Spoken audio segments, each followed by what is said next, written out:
आज आपका टॉपिक है एमएससी थर्ड सेमेस्टर का पेपर थर्ड का जेनेटिक्स पोर्शन है।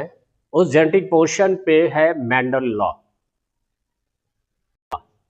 तो मेंडल लॉ पे जाने से पहले हम मेंडल के बारे में पढ़ेंगे, किस पर उन्होंने अपने एक्सपेरिमेंट किया।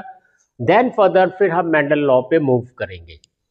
मेंडल को क्या फुल नेम है? Gregor John Mendel. उनको हम बोलते हैं father of genetics. Father of genetics इसलिए बोलते हैं क्योंकि वो फाउंडर थे इस साइंस की ब्रांच के, तो इसलिए हम उन्हें बोलते हैं फादर ऑफ जेनेटिक्स।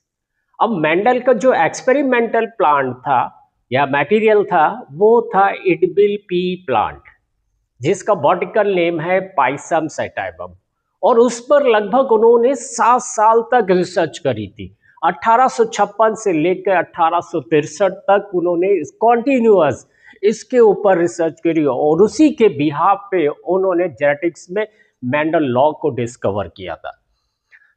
मेंडल ने जो अपना रिसर्च था या अपना जो एक्सपेरिमेंटल किया था उसका जो कंक्लूजन था उसको उन्होंने पब्लिश किया था annual proceeding of natural history under the title name. उसका टाइटल था पेपर का experiment on plant hybridisation.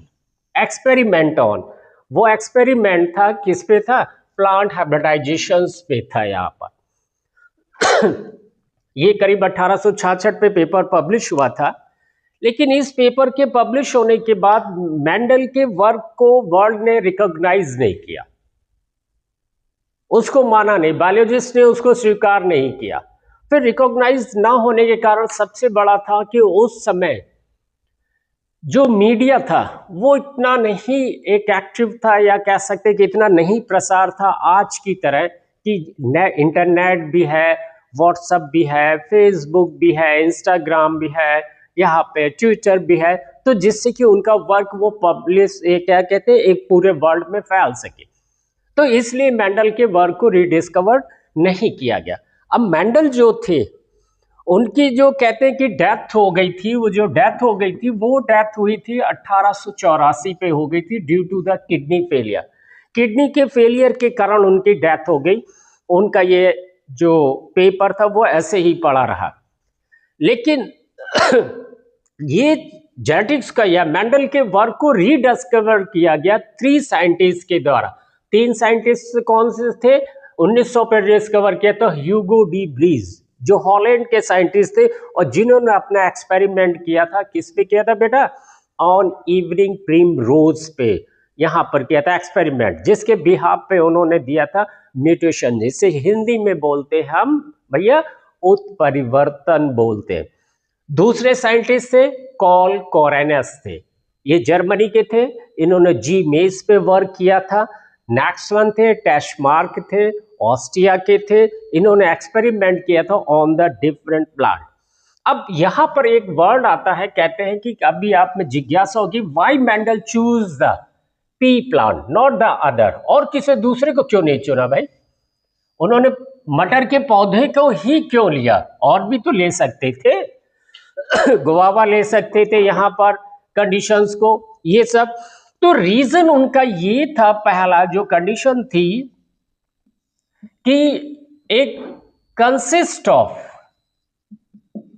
7 contrasting character, 7 contrasting character, 7 विभिन्न प्रकार के लक्षण हैं। जैसे शेप हुआ, साइज हुआ, फ्लावर की पोजीशंस हुई, यहाँ पर पॉड का शेप हुआ, पॉड का कलर हुआ, डिफरेंट टाइप के 7 कंट्रास्टिंग कैरेक्टर, मतलब एक ही में सब कुछ था यहाँ पर। दूसरा क्या?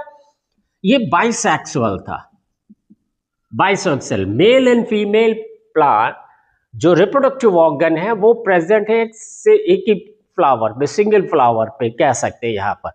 तो एक बाइसेक्सुअल हो गया। दूसरा क्या है कि इजी हैंडलिंग, एक बहुत आसानी से हैंडलिंग कहते हैं, क्योंकि हाइट थोड़ा ज्यादा नहीं होती, हाइट थोड़ी कम होती है मटर के पौधे की, तो आप आसानी से बैठ के आराम से उसमें अपना जो एक्सपेरिमेंट करना चाहें वो कर सकते हैं यहाँ पर। नेक्स्ट वन है large number of seed, large number of seeds, large number, बहुत बड़ी मात्रा में सीड थे। यहां पर जितने ज्यादा सीड्स होंगे उतना ही ज्यादा हमारा एक्सपेरिमेंटल एक ऑथेंटिक होगा। यहां पे नेक्स्ट वन जो कंडीशन थी, यहां पर मेंडल क्या थे, एक मैथमेटिशियन थे, मैथ के थे और वर्क कर रहे थे किस पे, बायोलॉजी पे कर रहे थे। तो मैथ के होने के कारण इन्होंने जो भी डाटा था स्टैटिकल उसका बहुत ही एक्यूरेट ढंग से रखा। तो उस स्टैटिकल डाटा के कारण इनमें क्या हुआ कि वो चीज एक एक्सपेरिमेंट के रूप में आई। भाई जैसे आप है फिजिक्स का प्रैक्टिकल करते हैं तो 3 डाटा रखते हैं, स्टैटिकल रखते हैं, एक से थोड़ी काम चलेगा। लेकिन यहां पे इन्होंने large number of statistical data रखा यहां पर, जिसके कारण वो इजी वे पे वो अपने इस रूल को, मेंडल रूल को वो दे सके। यहां पर कंडीशंस आती है, क्लियर हो गया। तो इस कारण मेंडल ने मटर के पौधे को चूज किया था यहां पर, क्लियर। यहां पर अब यहां पर जो मेंडल की जो क्रॉसिंग टेक्निक थी, वो क्रॉसिंग टेक्निक क्या थी भाई, मेंडल ने प्लांट पे वर्क किया तो उनकी टेक्निक भी होगी क्रॉसिंग की। जो क्रॉसिंग टेक्निक थी उसको हम लोग बोलते हैं यहां पर बच्चा इमैस्कुलेशन बोलते हैं। यहां पर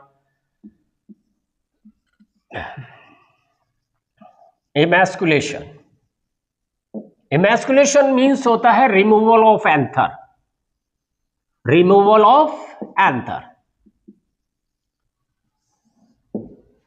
मतलब फ्लावर से जो मेल पार्ट है उस मेल पार्ट को हमने हटा दिया, तो उसी को ही हमने कहा इमैस्कुलेशन। मेल पार्ट क्या है फ्लावर पे, एंथर है, वो एंथर पोर्शन उसको, क्योंकि पी प्लांट में सेल्फ पॉलिनेशन होता है और हमको एक्सपेरिमेंट के लिए चाहिए क्या, क्रॉस पॉलिनेशन, क्योंकि हमें डिजायर्ड कैरेक्टर्स के बीच में क्रॉस कराना है।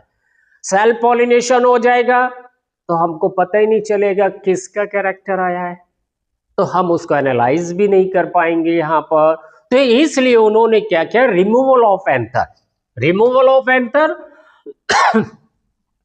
कि ये एक गैनीशियम है, ये एंथर है, इस एंथर को हटा दिया यहां से। जब ये एंथर हटा दिया तो इस गैनीशियम को उन्होंने कवर किया किससे, पॉलीथीन बैग से कवर कर दिया। पॉलीथीन बैग से क्यों कवर कर दिया, क्योंकि जो अननोन है पॉलिन, भाई पॉलिनेशन किसके थ्रू हो सकता है, एयर के थ्रू हो सकता है या इंसेक्ट के थ्रू हो सकता है यहां पर कंडीशन। तो उस पॉलिनेशन से प्रिवेंट करने के लिए इसको चारों तरफ से किससे कवर कर दिया, पॉलीथीन बैग से कवर कर दिया। जब पॉलीथीन बैग से कवर कर दिया तो इसमें पॉलिनेशन के चांसेस नहीं रहे। और जो यहां से उन्होंने एंथर को लिया था उस एंथर को उन्होंने एक पॉट में रखा और जब वो मैच्योर हुआ उस मैच्योर एंथर की जो डस्ट थी उसको उन्होंने क्या किया इस स्टिग्मा के ऊपर क्या कर दिया, स्प्रे कर दिया, जो डिजायर था, जो डिजायर कैरेक्टर था उसका यहां पे कर दिया और फिर उसको उन्होंने कवर कर दिया। तो इस तरह से ये मेंडल की क्रॉसिंग टेक्निक थी यहां पर। तो जो मेंडल की क्रॉसिंग टेक्निक है, मेंडल की जो क्रॉसिंग टेक्निक है